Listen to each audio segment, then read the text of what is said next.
Kid was released in 1990 on the Game Boy.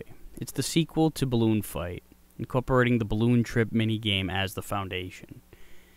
You play as Alice, a young girl whose little brother Jim is inadvertently whisked away while strung up by a plethora of balloons after their father, Frank Rizzo, attempted to float his son around the house. I want to get enough balloons under this kid and float him around the joint, like in the living room or some shit. I gotta make sure I don't do this shit outside. I don't want this kid floating by the door. I mean, if this kid takes off, God forbid he goes out in the fucking outside there, forget about it, he's gone. Okay, so maybe it's absurd to incorporate a Jerky Boys bit into the plot of this game, but that's exactly what I'm going to do. Just like the Balloon Trip mode from the predecessor that this game is based on, the screen auto-scrolls to the left, which is unusual but not off-putting. You start out with 2 balloons, which allow you to glide around the sky. If a hazard makes contact with a balloon, it'll pop, and when you lose both balloons, you'll have to resort to running and jumping. Fortunately, you can reinflate your balloons at any time, but the auto-scrolling does provide a time limit, and there are many pits in this game, so you'll want to get back to balloon mode as soon as you can. You'll earn an extra life after collecting every balloon in a given stage, and for every time you hit the 100,000 point mark. Once you collect 20 balloons in a stage, the rest of them will double up and you'll be able to nab up twice the points and build up some extra lives. This is especially prevalent in the first half of the game, as these stages are pretty easy, so it's not too dangerous to go out of your way to grab every balloon. It's low risk, high reward. You can also earn an extra life by grabbing 1-up hearts that show up from time to time, and you can also acquire them in a mini game you'll access by entering a giant Game Boy that can be found in each stage. Balloons will float out of the pipes, and you have to collect all of them before they reach the ceiling and pop. And just to add a little bit more variety to the game, there's a Balloon Trip mode, which is to grab as many balloons as you possibly can before dying, arcade-style mini-game that's modeled after Balloon Fight. One more power-up is Invincibility, which are the P balloons that float now and again.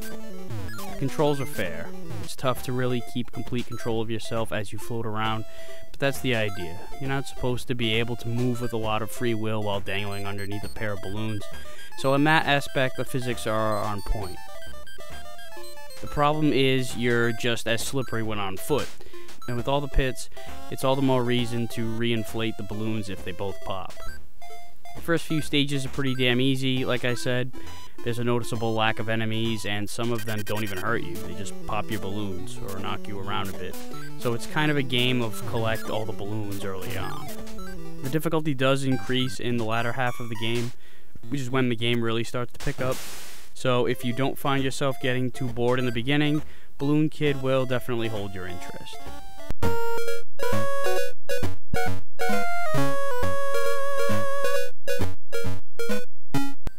So the game starts off with a brief cutscene showcasing your little brother floating away, and stage 1 begins. Grab the balloons and float your way over the birds and fire on your way to more balloons up high. Keep in mind that since you're being auto-scrolled, you're not going to want to rush to the edge of the screen or you won't know what's coming. Like a running fire, for example, who is, I guess, guarding the giant Game Boy balloon minigame. Aside from not advancing too quickly dead ahead, you also don't want to float too high, because some sadistic architect decided to put a ceiling up in the sky. Much of it is encased with spikes that will do you damage to your balloon situation. Who the hell would put ceilings up here? Probably the same guy that designed the skyscrapers in the city to look like pencils, and then named the town Pennsylvania. I'm not even kidding, that's what they actually call this fucking place. Anyway, right after the bonus game you'll find an invincibility balloon. Use it to wipe out the birds and running fires with legs if they get in the way of your balloon collecting.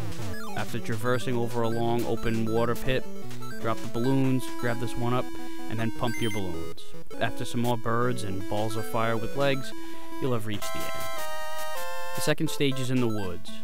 Float above the bees as you pick up the balloons, and be careful gliding under the beetles. They'll change speeds when you get near them. Then you've got to keep yourself steady as you've got the caterpillars up on these platforms and jumping flames or bugs down below. You'll also run into these hives now and again. The nearby bee is in a fixed flying motion around the hive. When you get here, drop the balloons and grab the 1-up heart. Just be ready to repump so you can get past these crocodiles easier. And an invincibility balloon will be there to help the cause.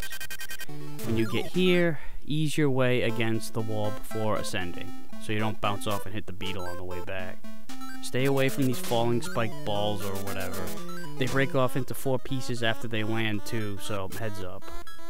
Not long after that is a bonus game. Make sure you drop off the balloons and sneak in through here. You'll otherwise miss it. Soon after is the boss, this Planet Fitness mascot that just shuffles around and punches forward. All you have to do is jump on his head and you'll always bounce to safety. The only problem you might run into is running too fast and sliding right into him. Otherwise, just land on him, get bounced back, wait a second, and repeat. Soon enough he's done, and so is the stage. The third stage scrolls by faster than the last 2, and the vast majority of it is water. There aren't many spots to stop and reinflate, so it's important not to get your balloons popped. And since most of the enemies in the first half of the stage are these birds that put the safety of your balloons at risk, you're gonna want to be careful. Keep yourself as far to the right as you can, this way you can see all the enemies up ahead. And in case a balloon gets popped, you'll be able to see land with enough time to drop down and reinflate. Keep your head down so you don't smack the ceiling of spikes, but don't stay close to the water too long or this giant fish will pop up and try to eat you. Grab the invincibility that floats by over this open water and tear shit up while you can. Drop your balloons here, grab the 1-up, and quickly run through to the next patch of land so you can reinflate, and the end is just ahead. And no, your eyes didn't deceive you, you just walked inside the mouth of a whale. I guess this is an extremely thorough search for your brother. Stage 4 takes place inside said whale. Stay up high to avoid the fish and octopi that leap up from the water. Keep your eye on the bones that hang from the ceiling. Once in a while there'll be a rickety one that dangles a bit before falling. Pass under them quickly. When you get here, slip down here to get the 1-up, and then try to regroup quickly and head up here for the bonus game. If you only have enough time to reach one of them, you're better off getting the extra life since the end game of the bonus round is an extra life anyway, and there's no guarantee you'll even get it. Just ahead is another bonus game, but you gotta squeeze into a tight spot to get it. Shortly after is some invincibility. Get that and go under the second platform in the next segment so you don't have to worry about all the rickety bones that block you off from above. The home stretch features a good amount of the fish and octopi that leap up from the water. Just stay at a consistent distance between both them and the ceiling, and you'll soon meet up with the boss, this big-ass fish. It'll just pop up between the 2 platforms, daring you to attack it. Jump on its head, and you'll bounce safely onto one of the platforms. The only way you can fuck this up is by either missing your target and hitting the side of the fish or dropping into the water, or by outsmarting yourself and taking control of yourself during the bounce back. Just let it happen naturally. After several squashes, you're done with him and on to the next level. Now I know what you're thinking, we entered the whale's mouth and now we're exiting out the other side. Are we coming out of the whale's mouth again? What the fuck? I guess it spun around, I don't know. This stage is much like the third stage. It's mostly water and it scrolls faster. This time though, you've got these rain clouds that push you down as you pass through. So try to stay up high when crossing through and repeatedly hit the A button to keep yourself up. You'll have less chance of being sent seaworthy, especially the wider clouds. Then you've got some lightning to deal with, or kinda lightning anyway. You'll see the flash ahead of time, and then a star of all things comes shooting out of the cloud. And it can bounce, so keep your distance when you see the flash so you can maneuver yourself accordingly when the star comes shooting out. Then you'll have to deal with stationary stars. They won't move, but there's quite a few of them to block your path. Let yourself float down and tap the A button periodically to ease your way around and keep control of yourself vertically. After that is another segment of scattered stars, only this time there's one that moves either vertically or horizontally. Try to stay to the right of the screen so you have room to time your approach and you can adjust your position on the fly, and the end of the stage is just ahead. Stage 6 takes place in an icy environment. And as you might have guessed, the platforms are slippery because of this, as if you weren't skittish enough as it is.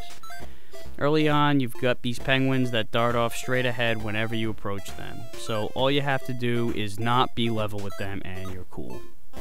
You have to ditch the balloons to get into these tiny rooms, and although you can jump over the flames, the footing here isn't good, so it's not the most reliable option. I'd say pump the balloons quick, Hop over, toss the balloons, and repeat until you get here. This part is a bit tricky. You've got falling ice and flames, and at first glance you have no idea how far away you are from any sort of land, so your natural instinct is to pump the balloons quickly before the fragile platform collapses under you. But that doesn't work. You have to get a running start and leap over and under everything. After running across this line of narrow blocks, then watch out for these falling giant snowflakes. They're essentially the same as the giant icicles that fall throughout the stage. Stay low and snag a ride on this little raft. Toss the balloons so you can fit under here, grab the extra life, and then jump up onto this platform and pump your balloons back right away.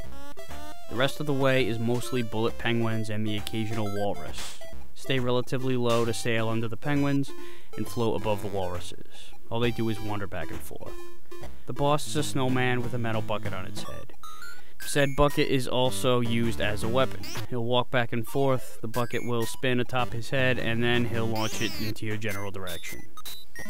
This is the only time he can get hurt. You can jump on his head while he's wearing the bucket, or bounce off the snowman itself, but the bucket in motion is what you want to avoid. To defeat this frosty fuck, float up high and far away from him. Drop the balloons as soon as he launches and quickly jump on his bare head.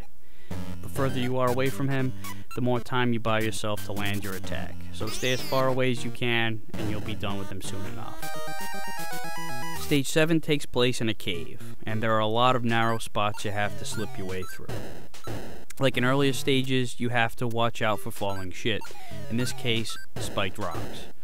The spiders will climb up and down in a fixed vertical position, traveling much faster on their way down, so slip past them while they're ascending. Careful with your positioning here. You don't want to make contact with the floor or ceiling due to the spiked rocks, one of the narrow spaces I mentioned earlier. Stay up high here because the bats can't hurt you. They can only pop your balloons, so you don't want to be under them. You want to continue to stay in the top half of the screen here too to avoid the jumping flames. Just keep your eyes on the ceiling. Although another reason why staying up top is beneficial is that popping a balloon on the ceiling isn't so bad as long as you have two. But dropping onto the spiked floor and you're fooled.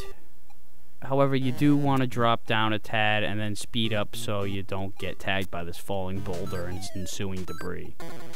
There's a hidden bonus game on top of these two falling boulders. If you just slip under them and let them pop your balloons, you'll actually get catapulted up into the damn thing. After some more traversing between some bats and a narrow passage, the end is ahead. No boss. The 8th and final stage is one of those that likes to utilize those goddamn forsaken conveyor belts. As if having limited time to reinflate your balloons wasn't enough, now you have limited footing too.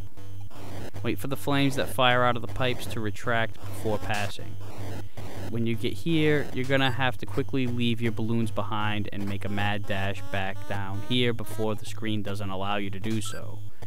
These propellers pop your balloons, and they operate on their own conveyor belts. Weave your way between them, stay under the horizontal ones, and wait for them to pass when they're vertical. If you get popped, you actually can use the propellers as platforms, but you can't maintain any footing on them, so you're probably as good as dead at that point anyway. When you get to this platform, drop the balloons so you can squeeze into this narrow gap, then watch these hydraulic pumps. Despite the fact that they look like platforms that move, they'll pop your balloons too, so tread lightly. Soon after is a huge ass flame pit. Balls of fire will spurt out of these pipes and cascade down. You're much better off traveling underneath them and centering yourself between them, because there's really not much space overhead. Slip back up between the moving platforms and use them to advance when they're low. Watch the patterns of these spiked balls that shift either horizontally or vertically and pass through when an opening presents itself. Grab the one up here and the final boss is just ahead, a trash can robot.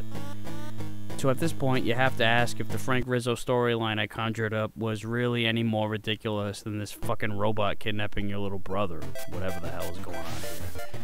So this hunk of metal will wander back and forth before vomiting 4 balls of electricity. They'll scatter in pairs with a wider gap in between, which you may want to use to evade these things if you're trapped behind them. Otherwise, what you're going to want to do is hang yourself up high and wait for him because he's going to fire his projectiles in your general direction, similar to the snowman. Then swing to the opposite side, drop the balloons, and jump on his head. Don't worry about your bounce back doing any harm to you, because as soon as you make contact, the projectiles disappear and Mr. Robot spazzes out. He can't do anything to hurt you. Just like every other boss in this game, this is the only pattern. So rinse, wash, and repeat until he's kaput. Then you'll chase down your brother and rescue him from the evil balloons. And as if he hasn't been floating around for long enough, you decide, hey, let's go for a balloon ride, and the credits roll. And that wraps up this edition of Aqualung's Game Reviews. See you next time.